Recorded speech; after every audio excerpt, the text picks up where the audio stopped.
That's me and my brother. That's just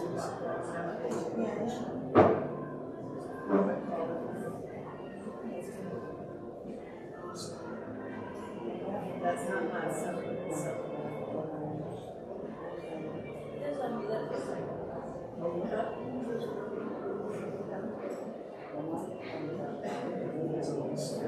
Probably is 100%.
They're not doing that.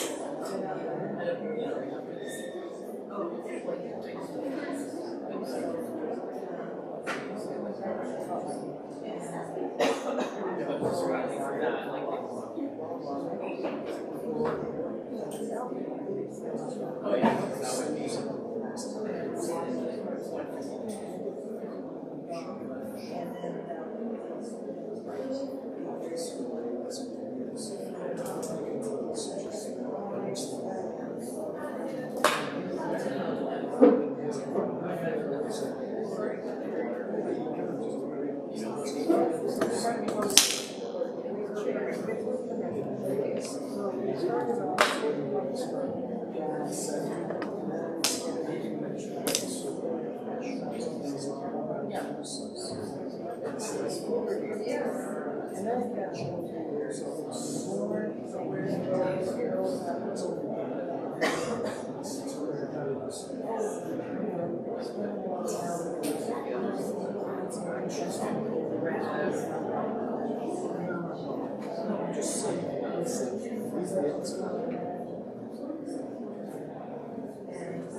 It's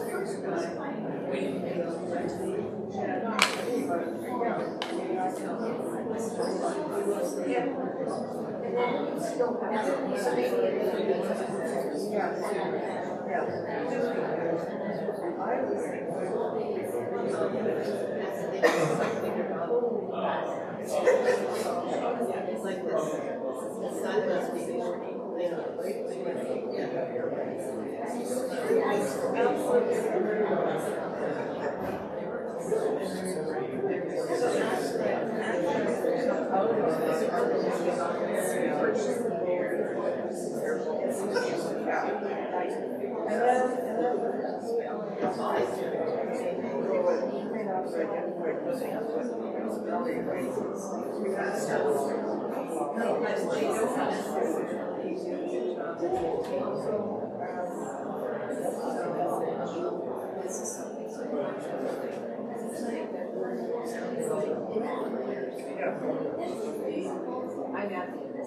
remind me what you did is distracted.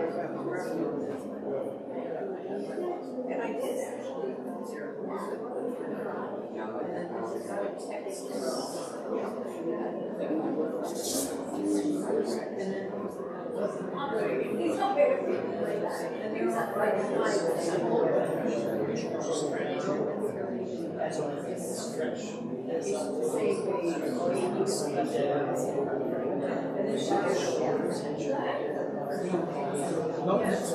We had a nice chat.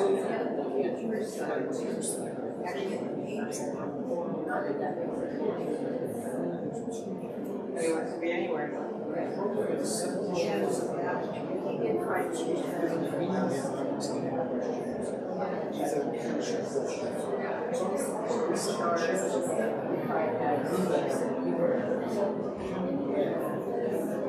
I just they actually offered me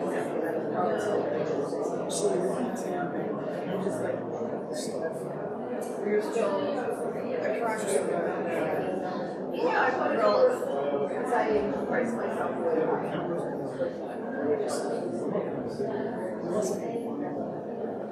But it's the same thing. So do you think that's good? I showed you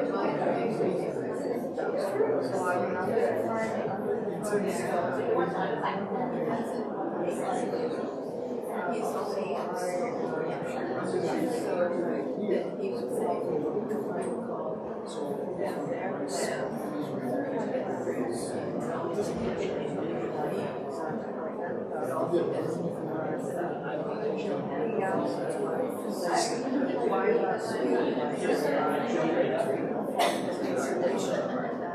Usually they've had from the shoulder.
excited.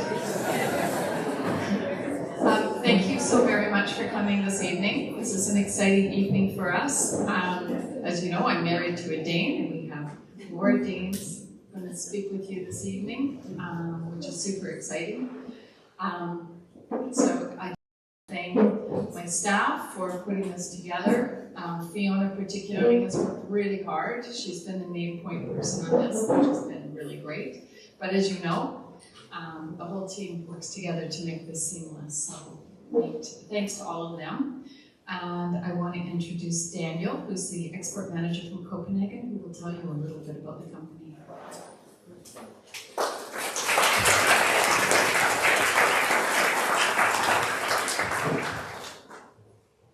Good evening. Thank you, Nancy, and thank you for hosting this for us. We're also very excited to visit you, and thank you, Niels, for showing us around earlier today. It was really a pleasure. And thank you to the Inform team. It's always nice when you visit new cities that you feel welcomed, and that is how it has been so far today. But I will tell you a bit about Norman Copenhagen and where we come from. 2 seconds.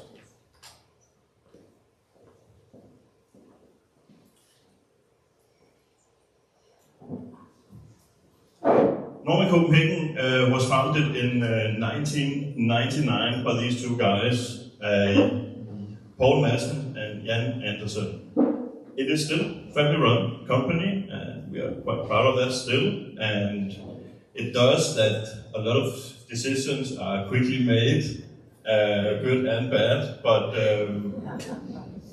it is maybe the charm why we are still in the company. Both me and Simon have been in the company for over 15 years, both of us. But in the beginning, in the company, we started doing a lot of accessories, and we did that the first 10 years. And in the beginning, we also worked a lot in different materials: wood, metal, rubber, plastic, and we did a lot of different categories also. But in 2009, we didn't really do that much in furniture, so we jumped into furniture.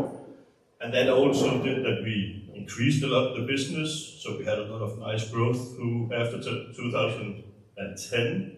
And then around COVID, maybe some of you have tried that, but that stopped a bit and changed a lot. And still today, there are some difficulties when you are an export company.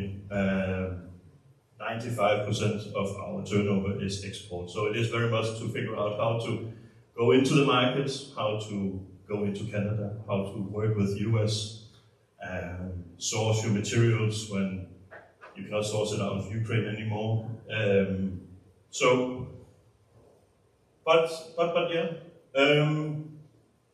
And to talk a bit about some of the values that we have in our company, we work with 3 core values. The first one is courage.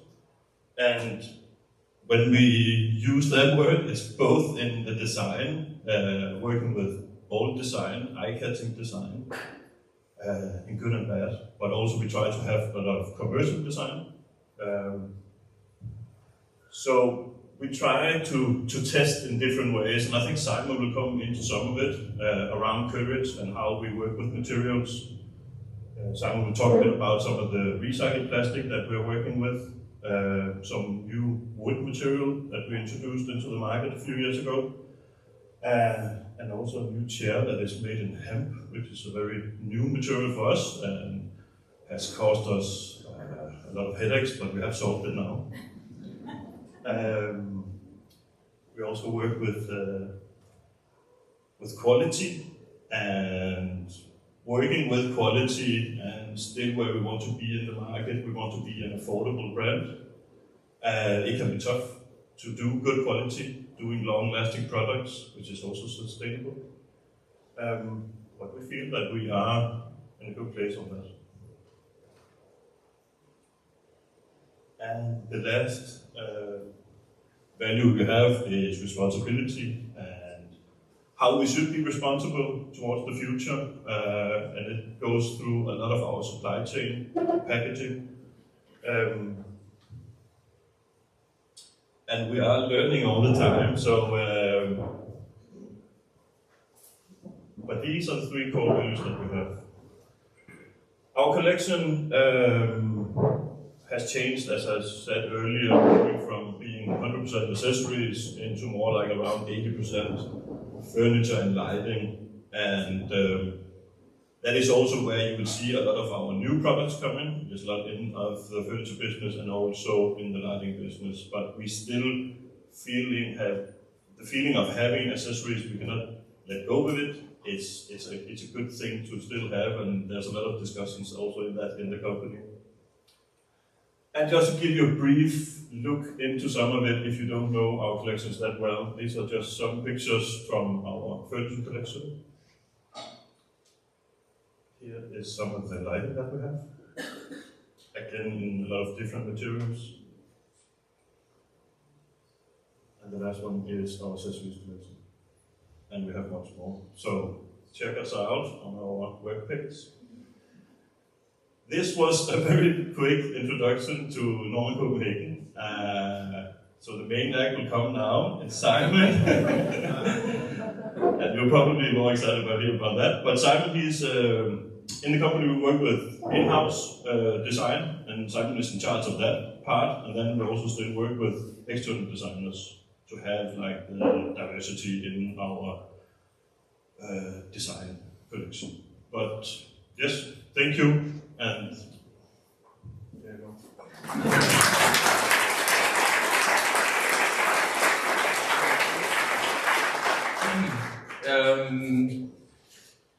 Hi, I'm going to talk a bit about how we work in general with products and how we are like seeing products, what you say, new products that we're looking into, what kind of materials, the thoughts behind the products. I think, of course, we are, Danish born, so there's a lot of heritage in that sense. I think it's not, for me at least, it's very similar to, Christmas or something. You have, a tradition, and each generation, this tradition is being built upon, and you create your own tradition. I think it's, for us at least, it's very important to make, I would say, it's not only furniture, it's objects, it's pieces that occupy spaces, so they need to be well designed all the way around. And I think, something that is key for us at the moment is for sure the sustainable part, not only in materials, but also in the long-lasting life of the product. So we are really doing all we can to kind of have products that are simple in that way. I don't know if simple is maybe not the best word, but they are, boiled down to the essence of the product. And I think, having products that is something you can cherish for a generation is for sure the most sustainable way of doing products. When it comes to kind of the Danish heritage, I would say a lot of the Danish design back in the 50s started off as something being democratic, something for the people. And I think it's something that we're working with as well. It's like a keystone in our design philosophy, that we're doing products that is not only, it's not for just high end, but it's high quality for everyone. And of course, not everyone will buy it, but hopefully that will make it more possible for people to get good quality design at a price that is still available. I will show a few of the products that we did recently. Let me see here, I'm going backwards. Just the same. BIT is a product we have had for a few years, and in the beginning the owners were very skeptical about producing it because each piece was never really the same. So they were afraid like people would claim it or say it was not good enough. But I believe that we actually had a product where we could show the sustainable part just by using the material itself. No, there's a lot of course, of recycled plastic. There's nothing new about recycling plastic. When you have plastic in general, you can recycle it 5-6 times, and each time you're recycling it, you're kind of degrading the quality of the plastic. So if you had a plastic chair, you shred it and want to inject a new plastic chair, then you can do it maybe 2 times, and the quality will be so weak that you cannot use it for chairs anymore. And that has something to do when you heat the plastic, it becomes, you change the molecules of the plastic each time. But what we do with BIT is, instead of melting it, we actually take industrial waste, post-consumer waste, and then we shred it into small fibers, flakes, like you can see on these pictures as well. And then we heat it at a very low temperature. So it's like roasting in a rotation mode for an hour. And by using 180 degrees, it becomes liquid enough to kind of reshape the plastic, but it doesn't become so liquid that it changes its strength or qualities. But that also means, when you see the BIT stool, that you have kind of these flakes that don't flow into each other, so you have the different colors that are still represented in the product. And that, then we take half yellow, half white, and then we pour it in, and it mixes, and then the rest is what the machine or the mold, it's not our decision how it ends up looking. And that means, of course, that every single product is unique, and it also means if we're going for example, yellow plastic, we cannot guarantee the yellow plastic is the same all the time, because it's not a virgin material. It's we don't color it, we just take what is already there and put it back into the system. I think it's a nice way to kind of use recycled plastic in a way where you actually keep recycling it, because in this case we can take the stools, granulate them, and just keep keeping it in the loop, so a fully circular product. And the shape is very simple, well, not simple, but it's more focusing about communicating the material. It becomes more like an eye-catching side table or stool rather than being a shape that is in the focus. And that's kind of the whole purpose of this. And then we also have different colors, and we also expanded with a lounge chair. But of course the production technique kind of has its limitations because it's rotation molded, so it's like a huge aluminum mold that needs to be in a carousel for an hour. So you can't really make something that is flat. You need to make it hollow in order to be able to use this technique for this sort of plastic. I think for me, I think the most important thing about this product is people actually like it, and they are, if you go maybe 5-6 years back, people wouldn't really accept that there was any small, maybe there's a black dot or something, people would claim it, but nowadays it's okay that it's not perfect. And I think that's really nice. It allows us to use new materials in new ways.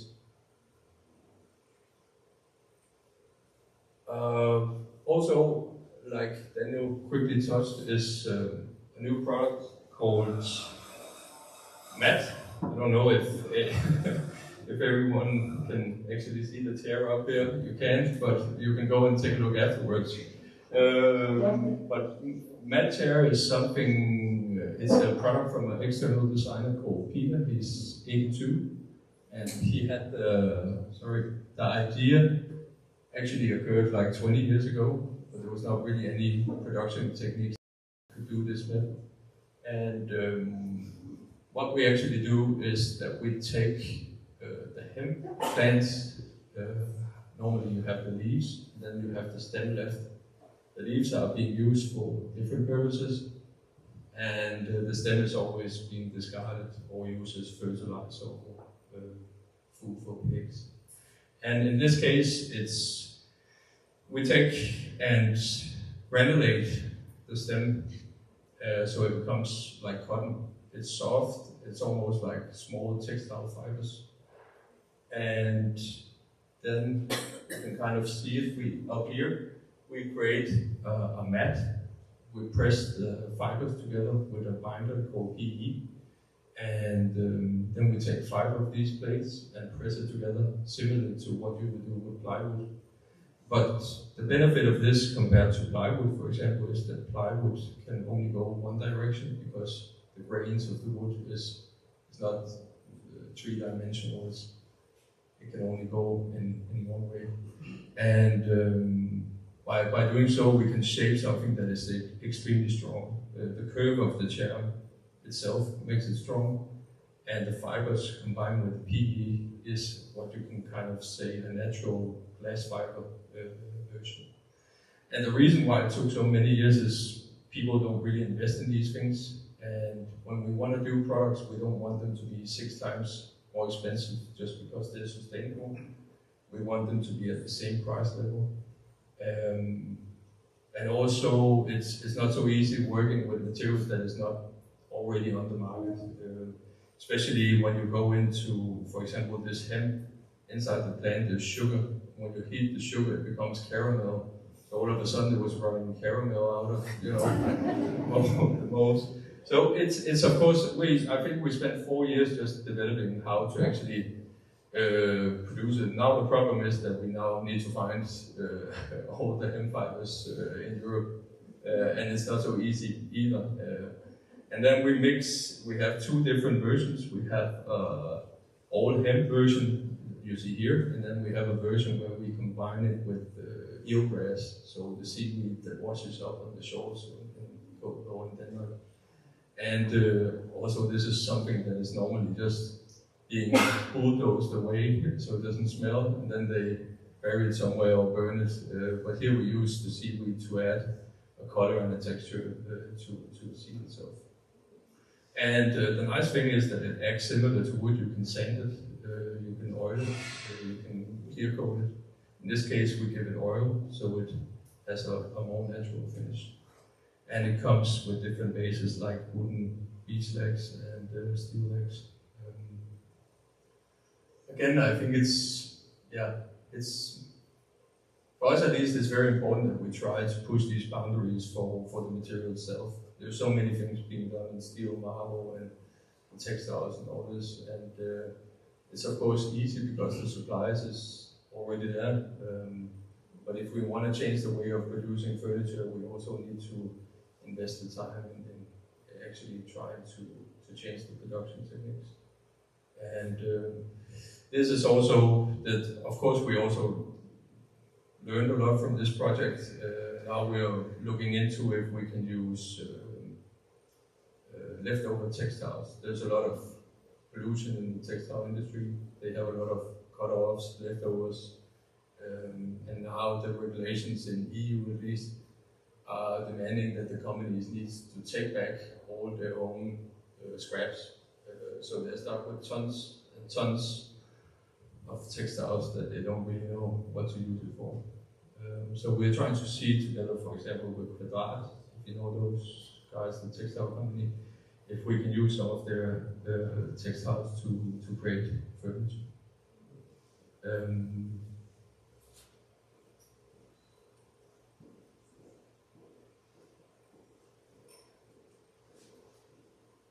We also did a few projects, again, with similar technique as the Bidstol. The one that you see up there is called PIX. It has a similar technique and similar material, but it is more translucent, and it was just to see if we could use the material in other ways than just stools. Again, the technique allows us only to make hollow shapes, so being able to use it in different ways. This is just a classic take, you can say, on a cafe pendant. But also we made another version called ACT, which is this one. And ACT is made from the pipes of water pipes. We call them PEX tubes. I don't know if it's the same here, but it's hot and cold water tubes. And the factories that produce it, I don't know why, but they have a lot of diagonal cut-offs. And the material is 3 different plastics that are glued together. And if you start mixing different plastics, you can't really recycle it afterwards. I know there's a lot of plastic chairs on the market with wood fibers and all this, but you can't really recycle it because you can't separate the 2 different components. But here we just take the already scraps from the actual PEX industry and reshape it into a lamp. I think it's a nice way it's a simple product, maybe it's a very clean and minimalistic product, but it also allows us to tell the story of both the PEX, but also how it actually interferes when you use it.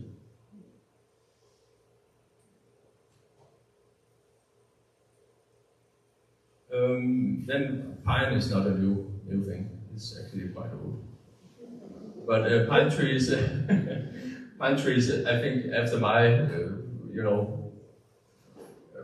I know a lot of people don't like pine, especially like maybe older crowd. They don't like pine because it's something that's, people often think IKEA or cheap furniture. But pine is actually a really, really nice wood. The reason why I think it's nice is because it has a lot of life. It shows that it's, none of them are the same. You will see nuts, you will have different grains. It's a bit more light than oak, of course. It's a lot lighter, but it's also more affordable. But I think the most important is when you take an oak tree or walnut tree, you cut it down when they're 300 years old. then you need to wait 300 years before you can take a new oak tree. And with pine, you only need to wait 80 years. And yeah, maybe. but the 80 years is still good, because in that time you can, like, the carbon foot, or what we say, the CO2 that the tree binds when it grows is, you get three trees carbon for one oak, you can say. And what they do, it's we use a factory in Finland. They have 2.5 billion pine trees in Finland, so they have a lot of pine. And it's not like they just harvest the whole area and they just leave it wasted. They actually just take small areas and then they chop them down to a, like a person's height. And instead of, leaving the whole area into waste, they actually create a biodiversity, because then the trunk of the tree, the leftover trunk, will then become an insect hotel, and all of a sudden you create more life rather than removing. And I think that's a nice way to do it. There's a lot of places where they have forests, where they just grow teak, for example, and then they kill all the rest of the biodiversity there is around just to plant teak. And this is not the case. All the pine is naturally grown. It's nature itself that plants them, and they remove them, and they plant new trees. But I think the nice thing about pine is also you can do something very chunky, something more dense, something more with a more brutalistic expression than something very thin. And I just think it's something that will get patina. You will see it have a life. You will see it being used, and if you have it for 50 years, it will look completely different. You will see how it's been, what kind of life it's had, how people have treated it. So in that sense, it's a bit like a small human, I think. We try to do more stuff. We of course also do, everybody loves oak, so we cannot avoid doing stuff in oak and these regular woods, but there is getting less and less oak in the world, and especially because everyone just wants oak, that means there's not a lot left. So I think it's a good, at least, idea to find products that fits well for pine, and that could, for example, be the stool, or we make a bed frame that you see here in the left picture, and we made some small tables, still the same table, and that's kind of the products we have. We have a lot more about them, but it's just a bit of insight to how we work and what kind of thoughts we have on products. We're working a lot. There will come there's something called 3 days of design in Copenhagen. That's like Danish version of Salon du Mobile in Milan, but just in Copenhagen. And here we turn our showroom into, there's not like a fair area, it's just the showrooms that are being turned into exhibitions. You should go there if you are into Scandinavian stuff. But we are really trying to look into, just in general, new ways of producing and also sourcing. Since we are a small company, we can easily turn around and do new decisions. We can easily invest if we believe this is the way to go. We're not so focused. When we do something, we never really think about what you say. There's no bigger force behind it. We just look at the product, and then if we believe in it, we invest in it. Any questions? Yeah. I'm curious to hear more about the material innovation process. I know when you work with an external vendor who's making things for you, sometimes it's hard to push them to experiment. Is that something you're able to do in-house then, or how does that work usually? Usually I go to factories. All our furniture is being produced in Europe, and it's not a long distance to go to these ones. For example, the big store is being produced in Italy. It takes not a lot of time to go there. And sometimes, of course, it's sometimes the manufacturers comes to us and says, we have this material, can you use it? And then I'm like, what can it do? And then you need to figure out what kind of molds, what is required, because like I say, these ones, for example, you can only have them hollow. So I think sometimes we're lucky that people also think of us when they have a new material and come to us. We don't have we have a small prototype place, a workshop at our office, but most of the time I prefer going to the factories and understanding, getting the knowledge, speaking to the people that are actually producing the pieces. If it answers the question. Makes it a lot harder to do it here. In what sense? Well, just we don't have the factories here. We don't have Oh, yeah. materials being developed. Yeah. So it's like you guys in the beginning, I guess. Yeah. I Trying think to figure things out like with the ham. yes. Yeah. That was not fun. But I think many of the things, if now of course we also have still issues because we need to figure out how to. It's not like when you buy wood, you just go to a wood supplier and say, I want some oak, and then you get some oak. But here we want something that is not an actual product, and then you need to make a new supply chain for these new materials, and that makes it a lot more complex. Also, hemp is not something that grows in Denmark, so we need to go to France. It's not that far away though, but we need to go to France, and then we need to go to different countries in order to collect this hemp. The seaweed is, of course, in Denmark, but the hemp is not. Did you say? Yeah, sure.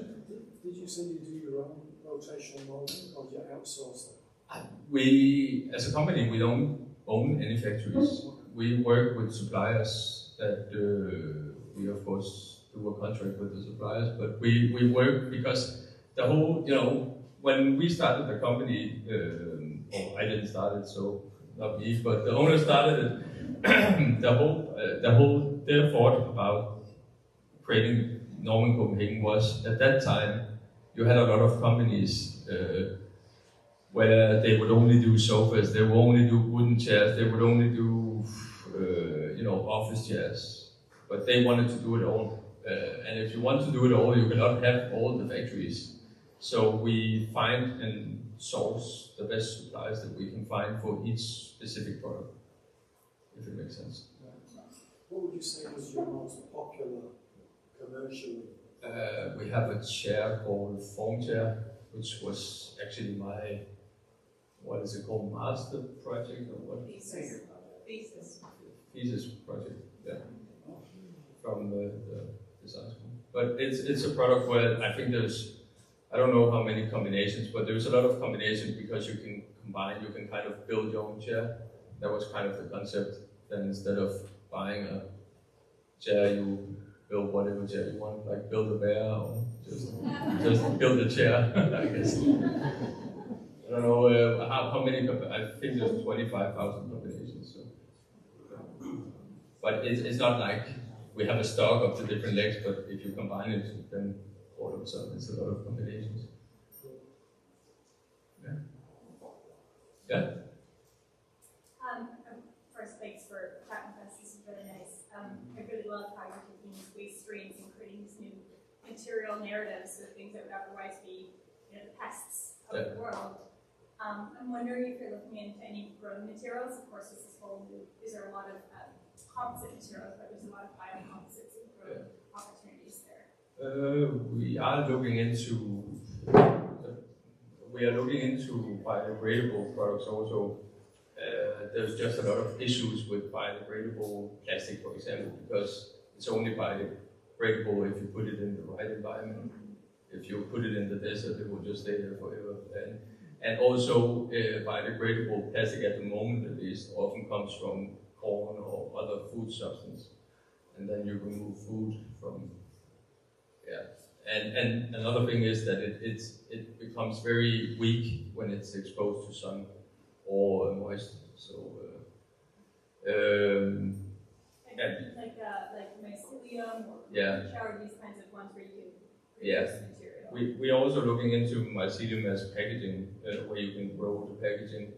But the problem is still the packaging is, we can put the extra cost, but the question is if people want to pay $50 more because the cardboard is then mycelium. And it's not so, at the end of the day, people don't want to pay more, and that's kind of the whole issue about it, because you find products or materials that are in an industrial scale, so you can actually use it, and there's not a lot at the moment. It's a transition, I think. Yeah. Other question? With your reusable plastic materials, how long, like a prototype session, did it take to come to that 180 degree? Was it like different temperatures you were trying? No, because the guy that we work with, the factory, he had actually this technique for 20 years, so there's nothing new about it. Just no one actually wanted it. So that he produced a lot of weird stuff himself and tried to sell that, and no one wanted it. So he's been working 20 years to push this product, and then luckily we found each other and made a product where people actually want to buy it. So I think again it's also about timing, because again 20 years ago people don't want like recycled stuff. It's like, it doesn't look the same, we don't want it. So I think it was more timing and luck. Yeah. So I'm wondering, if we turn the lights on, there are samples and things. Can we do a closer thing where people come sit on the chair and feel things? That's the whole purpose of Great, okay, let's do it. materials. But you can come up and then you can feel like the hemp fibers. You can see them before they're pressed, after they're pressed. You can see like the cotton version, and come touch. Great.